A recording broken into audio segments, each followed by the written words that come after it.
이것도 문제가 되지. 왜냐면 지금 이 사건에서는 블랙박스가 있다면 굉장히 그 상황을 잘 설명해 줄 수 있을 거야. 블랙박스에는 음성도 들어가잖아. 그럼 그 전에 통화하는 내역, 그 안에서 대화하는 내역들이 다 들어갈 거고, 그것뿐만 아니라 이동하는 경로도 다 보일 거잖아. 그럼 진짜 음주를 했는지 아닌지가 밝혀질 텐데, 이 중요한 증거를 이제 소실시킨 거기 때문에 알려진 바로는 뭐 매니저가 본인의 판단에 의해서 했다고 뭐 얘기는 하지만, 그럼 이제 이게 증거인멸죄가 되지.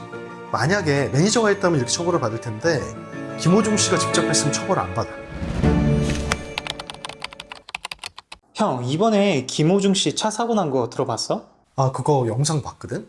보니까 그 차가 여러 대 서 있는데 아마 신호대기 중인 것 같아. 근데 거기서 김호중 씨 차량이 이렇게 반대쪽 차선을 가다가 중앙선을 침범해서 택시를 받고 멈추더라고. 사실 멈췄으면 이제 보통 일반적이면 나와서 뭐 보험사를 부르든 상대방을 확인을 하든 해야 되는데 바로 가더라고. 근데 이제 나중에 보니까 이 택시기사가 지금 이미 2주짜리 진단서를 제출했다고 하는 걸 보니 이렇게 되면은 이제 뺑소니가 되는 거지. 사람이 다쳤으니까. 근데 이제 더 큰 문제는 보니까 이게 음주 정황이 좀 있는 것 같더라고. 그러니까 이분이 유흥주점에서 있었고 그 다음에 대리운전을 통해서 집에 왔고 온 지 한 1시간 정도 됐나? 그러고 나서 이제 나가서 운전을 하다가 사고가 난 거라고 하더라고. 거기 플러스 알파로 보니까 매니저가 김호중 씨 옷을 입고 본인이 운전했다라고 거짓으로 자수를 했고, 또 김호중 씨는 집으로 가지 않고 호텔에 가서 17시간 있다가 나와서 조사를 받았고, 블랙박스는 망가져 있고, 그치? 그래서 이런 여러 가지 정황들이 뭔가 음주운전을 하지 않았을까라는 의심을 이제 불러일으키는 거지. 근데 이 뺑소니라고 했잖아. 근데 이 뺑소니가 정확히 뭐야? 뺑소니는 뭐냐면 우리가 자동차를 운전하잖아? 그럼 자동차를 운전하다가 사고가 나면 그 사고의 상대방이 다칠 수밖에 없는 구조가 돼 있어. 왜냐면 자동차 자체가 굉장히 질량이 무겁고 충격을 받았을 때 사람이 다치게 돼 있으니까. 근데 그거를 그러면 그 사람을 구호를 해야 되는 게 법적인 의무가 있는 거야. 내려서 상태 확인하고 필요하면 병원에 후송 보내고 뭐 이렇게 해야 되는 거거든.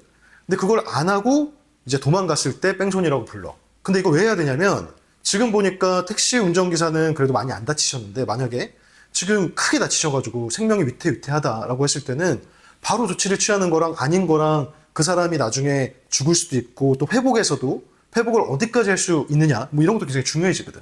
그래서 이게 좀 강력하게 처벌이 되고 있는 범죄 중에 하나지. 그럼 이건 뭐 어떤 처벌을 받게 돼?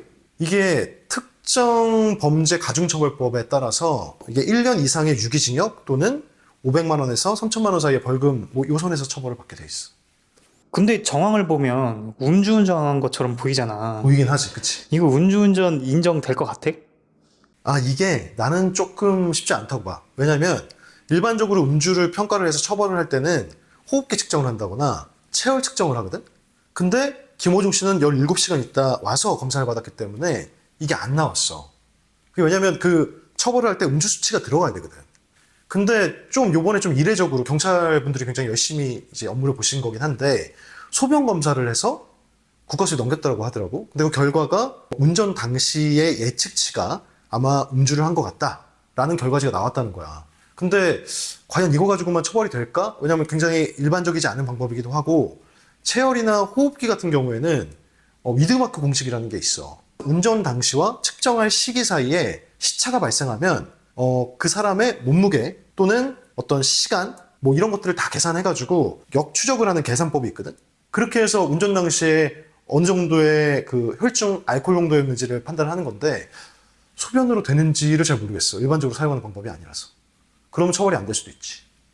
근데 소속사 대표가 시켜서 매니저가 김호중 어디 허위자수했다고 하잖아. 이거 문제 안 돼?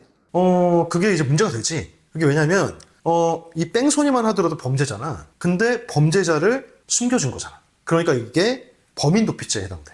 그래서 만약에 기획사 대표가 시켰으면 그 사람은 교사 또는 공범이 될 거고, 직접 행동한 사람은 정범이 되는 거지. 그럼 이거는 어떤 처벌을 받게 돼? 아, 이거는 범인도피죄라서 3년 이하의 징역 또는 500만 원 이하의 벌금 요 선에서 이제 처벌이 되는 거지. 아, 그리고 블랙박스 메모리 칩 이거 파손되었다고 하던데 이거는 문제 안 돼? 이것도 문제가 되지. 왜냐면 지금 이 사건에서는 블랙박스가 있다면 굉장히 그 상황을 잘 설명해 줄 수 있을 거야. 블랙박스에는 음성도 들어가잖아. 그럼 그 전에 통화하는 내역, 그 안에서 대화하는 내역들이 다 들어갈 거고, 그것뿐만 아니라 이동하는 경로도 다 보일 거잖아. 그럼 진짜 음주를 했는지 아닌지가 밝혀질 텐데, 이 중요한 증거를 이제 소실시킨 거기 때문에 알려진 바로는 뭐 매니저가 본인의 판단에 의해서 했다고 뭐 얘기는 하지만 그럼 이제 이게 증거인멸죄가 되지. 이건 어떤 처벌을 받게 돼? 이건 형법상 증거인멸죄로 5년 이하의 징역이나 700만 원 이하의 벌금으로 규정이 돼 있지. 근데 이게 만약에 매니저가 했다면 이렇게 처벌을 받을 텐데 김호중 씨가 직접 했으면 처벌을 안 받아. 규정상 본인 범죄의 증거를 인멸하는 건 처벌을 안 하게 돼 있어. 대신 이제 총 어차피 처벌할 땐 다 합산해서 받잖아. 합산해서 받았을 때는 더 나쁘게 받을 거야. 왜냐면 다른 범죄를 할 때도 규정된 거 내에서 재판부가 기준이 있을 거잖아. 처벌을 하는데. 그거를 이제 굉장히 괘씸하게 보겠지. 아니 잘못했으면서 증거까지 본인이 인멸해? 라고 하면서. 그런데 소속사에서는 왜 이렇게까지 무리해서 김호중 씨 감싸주려고 하는 것 같아? 이게 지금 나오는 얘기를 들어보면 일단 콘서트가 지금 계획돼 있잖아. 근데 보통 물론 뺑소니도 잘못한 거지만 음주운전은 굉장히 중하게 보는 범죄잖아. 그래서 음주 뺑소니라는 게 이제 딱 확정이 되면 콘서트 이거 할 수 있겠어? 이거 못할 거 아니야. 그럼 거기서 발생하는 위약금이 얼마나 크겠어. 근데 그것뿐만 아니라 이제 연예인들 또 인기 연예인이다 보니까 광고도 많이 찍을 거 아니야. 그러면 광고라는 것 자체가 그 회사에서 연예인의 이미지를 차용해서 본인의 상품을 알리는 거잖아. 근데 이 연예인이 뭔가 이미지가 실추됐어. 그러면 상품 굉장히 그 가치가 떨어지겠지. 뭐 사람들한테 안 좋은 인식도 생길 수 있고. 그러니까 그러면 또 굉장히 고액의 위약금이 생긴단 말이야. 그러니까 이런 금전적인 부분 때문에 그러지 않았을까 싶어. 그리고 또 장기적으로 보면 연예인이 이미지가 좋은 상태로 쭉 가야 되는데 이미지가 실추가 돼버리면 뭐 아무래도 뭐 자숙도 하고 몇 년 또 못하잖아 활동을. 그럼 경제적 손실이 되게 막대하기 때문에 그런 거 아닌가 싶어. 그러면 마지막으로 형 동생들이나 이 친구들한테 이 김호중 씨 사건을 빌어서 말해주고 싶은 거 있어? 이거는 이건 것 같아. 그러니까 살다 보면 사람들이 잘못할 수 있거든. 실수도 할 수 있고 사고를 칠 수도 있어. 근데 지금 이 사건이 막 이렇게 커진 데에는 사실은 그 다음에 행동들이 좀 무리하게 잘못된 방향으로 가는 것 때문이 아닐까 싶어. 그래서 만약에 그냥 사고를 내고 인정을 했으면 그만큼의 책임을 지면 되는 건데 그 이후에 여러 가지 범죄가 추가적으로 붙게 되고 더 안 좋은 이미지가 생기잖아. 그래서 좀 말하고 싶은 건 물론 이래. 사실 내가 잘못했어도 내가 그거로 처벌을 받고 비난을 받는 건 쉽지 않은 일이지만 그래도 그거를 인정하고 갔을 때 거기서 멈추는 거지. 이걸 어떻게 덮으려고 막 더 추가 범죄를 일으키고 더 추가적으로 하게 되면 결국 돌아올 수 없는 강을 건들 수도 있다는 거지.